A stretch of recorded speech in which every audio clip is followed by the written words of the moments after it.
Since the release of this audio clip, Buji has responded to the allegations against him, and this is basically what he said. He said regarding the allegations of GBH against Buji Bikwa, he says, "Dear all, I have been through the most rough, emotional, and difficult time the past few days regarding allegations against me of GBV, gender-based violence. In no way do I condone such behavior and actions that occurred on the night. However, I feel victimized as I was not given the opportunity to relay my side of the story. After the incident took place, I tried to reach out to the said complainant in many ways available to me, but with no success. I then spoke to my management team and advised them about what transpired on Tuesday evening and what I had tried to achieve in resolving the matter before the necessity of taking further actions. I have been accused of GBV, which in no way sits well with me, as I have been labeled as an abuser, which I am not, and it saddens me to see how this has spiraled out with people believing and siding with one side of a story. I was verbally abused and told that my surname has no relation to who I am, and because of that, that is why my career is not going anywhere in terms of growth. In fact, what is it that I do in the media industry, because I'm actually nothing. Furthermore, during a verbal confrontation, I was then physically assaulted, being kicked and punched while being told that I am a man, I must take it. The pain and suffering of having to let a woman abuse me verbally and physically while trying to contain myself and holding her hands to stop was not enough until witnesses managed to defuse the situation. That did not make matters subtle, as it was continued that I was insulted. With a glass in my hand, I unintentionally threw it out of frustration, without any intention to cause a physical harm. I do, however, acknowledge that matters could have been handled in a different way, and I sincerely do apologize for how it ended. With that being said, I also opened a counter case of common assault against the culprit for physically attacking me, and after being in pain from the injuries I sustained for 7 days being held in police custody, I've received medical attention and have filed my medical records towards my counter case.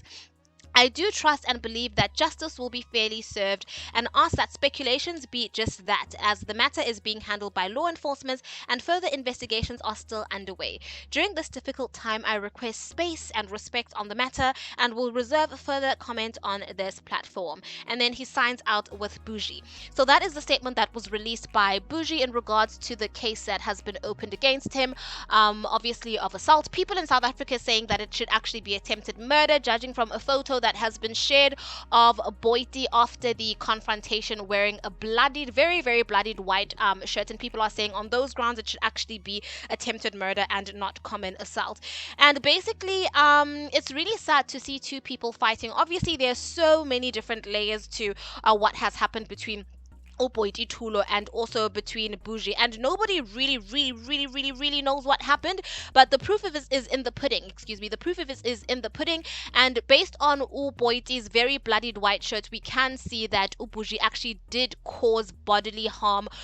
Buji, did cause bodily harm towards Boity. It's really saddening. There are many different layers. People are calling for members of the LGBTQ I community to speak out against this, because people are saying that they're silent, because obviously, and I speak, in quotation marks, the culprit is a member of the LGBTI community, and people are also saying that this is a case of gender-based violence, because obviously Buji is a male. I don't know what he identifies as, but I know that he is a male.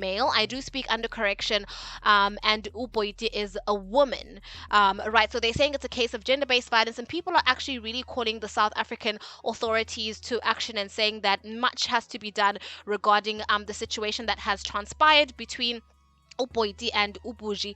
Buji in his statement is stating that all of this was done in a fit of anger and in a fit of rage, and he unintentionally threw a glass of red wine towards her, and that's how he caused all that bodily harm and that bodily grievance. And his actually defense to all of this is that it was after he had been assaulted numerous times, and after Boity had actually hurled insults at him, calling him nothing. I do remember in the video hearing Boity say that you're something along the lines of, "You're nobody, no one knows you in the entertainment industry, everyone always wonders why you're there." So I'm guessing that he's referring to that part that Boity said.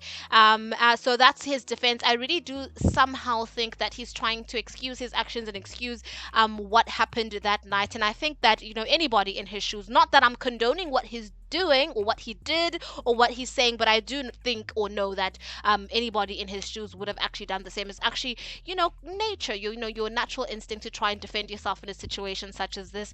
But I don't really want to comment on this too much, because obviously nobody really knows what happened except the people, the witnesses that he refers to that were there. Upoiti knows her truth, and Upoji is also defending himself against this truth that Upoiti knows. So nobody really knows what has transpired, but I guess the story is still unfolding. Two cases have been opened and filed. Upoji says that he has been in police custody for the past 7 days. I'm guessing that he got arrested after Upoiti opened a police case against him, and he's also actually opened a counter case against Boity Thulo. But tell me what you think in the comment section. This is really sad and it's really hectic. And one thing that I can sort of tell everyone is to watch and guard against the friends you have.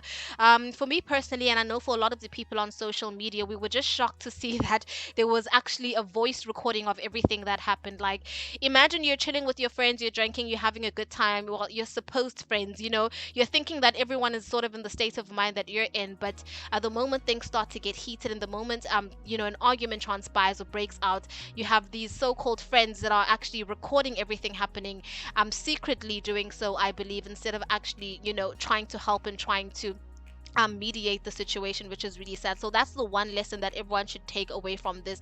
Obviously, try to handle things in a cordial manner. Don't throw hands, don't throw glasses. Also, just try to guard against the type of friends that you have. Like, don't make sure you have friends that are down for you, that will ride for you, that will not sit there secretly taking recordings of you being either physically harmed instead of trying to step in and do something about it. But I love you all. Thank you very much for subscribing. Continue to subscribe, and I'll see you in my next upload. Goodbye, lovely.